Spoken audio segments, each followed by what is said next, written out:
श्री गुरुदेव दत्त. नमस्कार मंडळी, आपले स्वागत आहे या व्हिडिओमध्ये. आपण पाहणार आहोत गगनगिरी महाराज कोण होते. मंडळी, चॅनलवरती नवीन आला असाल तर चॅनलला सुद्धा नक्की सबस्क्राईब करा.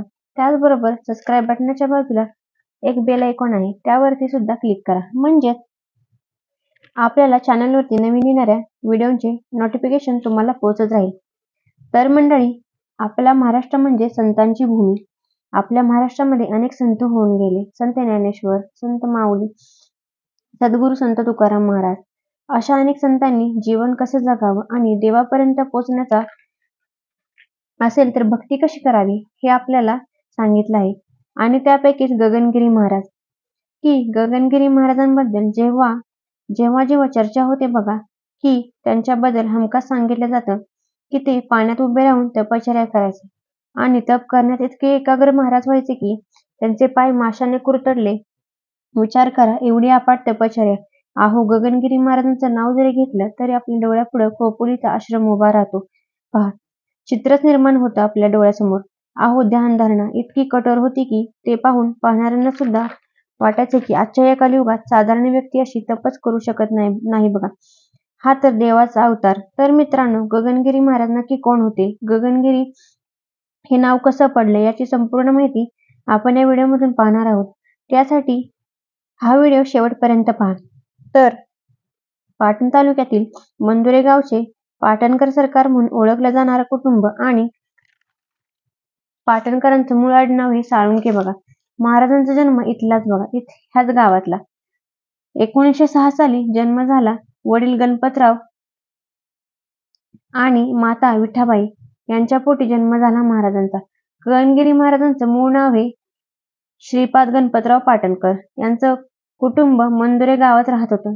महाराज अवघे 3 वर्षाचे असताना त्यांच्या आईंचं निधन झालं. 5 वर्षाचे असताना वडिलांचं निधन झालं. महाराज एकटे पडले. महाराजांनी बघा 6व्या वर्षी घर सोडलं. वैराग्य हीच गोष्ट महाराजांच्या बरोबर होती फक्त. आणि नाथ संप्रदायाच्या संपर्कात आले महाराज.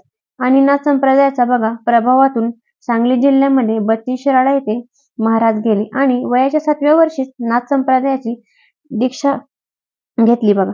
गगनगिरी महाराज नाथ संप्रदायातील हट्टयोगी होते. मित्रांनो, त्यांचं कुळ इतकं उच्च होतं की चालुक्य सम्राट कुलकेशी यांच्या घरामध्ये महाराज होते बघा. नंतर महाराज बघा त्रिकुटाच्या दिशेने प्रस्थान झालं महाराजांचं आणि तिथेच त्यांची चित्रांग स्वामी यांच्याशी भेट झाली आणि पुढे ते बघा उत्तर भारतात फिरत राहिले. बद्रीनाथांच्या जवळील गुफेमध्ये त्यांना एक दिव्य साधूंशी भेट झाली आणि त्याच दिव्य साधूंनी महाराजांना सांगितलं की तुम्ही दक्षिणेकडे चालत जा. आणि बघा, त्यांचं ऐकून महाराजांनी दक्षिणेकडे पायी चालत वाटचाल सुरू केली. हरिद्वारापासून दिल्लीपर्यंत पायी चालत आले महाराज. तसेच ते पुढे भोपाळपर्यंत गेले.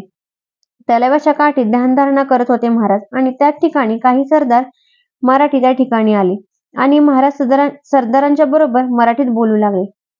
आणि मराठी व्यक्ती म्हणून बघा सरदारांनी त्यांना कोल्हापूरला सोडलं महाराजांना आणि नंतर दाजीपूरच्या जंगलामध्ये तपश्चर्या करू लागले. महाराज धनगरवाड्याजवळ झोपडी बांधून राहू लागले. खाण्यासाठी फक्त काय तर कंदमुळे आणि तप करणे. 8 तपश्चर्या चालू केली. प्रत्येक विद्या संप्रदान केल्या. भूतविद्या, चांडवविद्या अशा अनेक विद्या महाराजांनी त्या ठिकाणी संप्रदान केल्या. पुढे बघा महाराज ब्रह्म करत करत गगनगडावरती पोचले आणि त्यांचं वास्तव्यात म्हणजे याच वास्तव्यात महाराज गगनगिरी महाराज झाले आणि याच ठिकाणी जलतपश्चर्या सुरू केली. महाराज इतके तपश्चर्या करत होते की त्यांचे पाय अक्षरशः माशाने कुरतडले. तरी सुद्धा महाराजांनी डोळे उघडले नाहीत. एवढी घोर तपश्चर्या. आणि त्याच ठिकाणी बघा महाराजांनी योगशास्त्र शिकले. शिवयोग, गोरक्षनाथांची विद्या अशा अनेक विद्या महाराजांनी त्या ठिकाणी संपन्न केल्या. अनेक विद्या अकस्मात केल्या. निसर्गाच्या सानिध्यात राहून तप केले. 1932 ते 1940 या काळात बघा दाजीपूरच्या पाटाचा डंक या भागामध्ये राहून महाराजांनी आरण्यवासी तपश्चर्या केली. महाराजांची कीर्ती पसरू लागली. 1948 ते 1950 ला बघा महाराज मुंबईतील वाळकेश्वर जवळील शिर्डीच्या मारुतीजवळ पारशी मशाप म्हणून तपश्चर्या करू लागले बघा.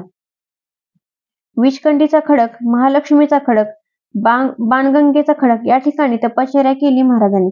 महाराजांची कीर्ती वाढू लागली. बरेच संस्थान महाराजांना भेटायला येऊ लागले. पुढे बघा खोपोली या ठिकाणी जो आश्रम आहे त्या निसर्गरम्य ठिकाणी महाराजांचं वास्तव्य झालं बघा.